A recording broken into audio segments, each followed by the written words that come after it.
আসসালামু আলাইকুম। ওয়ালাইকুম সালাম। জি, আপনি এইরকম সাজছেন যে আপনার কি কারণে সাজছেন?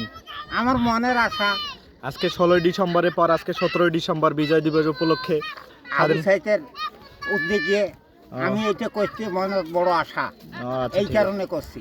আচ্ছা, আবু সাইদ ওর নাম নয়? হ্যাঁ, আমার নাম আবু সাইদ, কিন্তু আবু সাইদ মারা গেছে আগস্ট মাসে। আর এটা হলো আমাদের 1971 সালের আচ্ছা আচ্ছা। জি বিজয় দিবসের। দেখতে পাচ্ছেন এটা হলো আপনাদের গ্রামের নাম কি? মোস্তফাপুর, মোস্তফাপুর। আর পাড়ার নাম?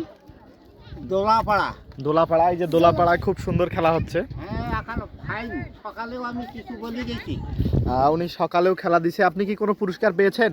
না, এখন খেলে খেলে দিলে দিবে, না দিলে হ্যাঁ, অবশ্যই দিব, জাগার চেনা তো। হ্যাঁ আমি একটা মনের আশাটা পুরো হয়। হ্যাঁ হ্যাঁ, ইনশাল্লাহ রাতে এইখানে সাংস্কৃতিক অনুষ্ঠান হবে এলাকার লোকজনকে নিয়ে খুব সুন্দরভাবে। আচ্ছা, উনি উনি যশাইর বাজারে সবাই হয়তো চিনবেন, শাকের ব্যবসা করে। শাকের ব্যবসা করেন আপনি? হ্যাঁ, তাই? আমি হ্যাঁ এই এলাকার মানুষ সবাই চেনা। হ্যাঁ হ্যাঁ, আপনার নাম কি যেন? মমতা। মমতা। হ্যাঁ, উনি শাকের ব্যবসা করে। তা দেখতে পাচ্ছেন কত সুন্দর খেলা হচ্ছে বিজয় দিবস উপলক্ষে। সবাইকে স্বাধীনতা দিবস, বিজয় দিবসের শুভেচ্ছা, ধন্যবাদ।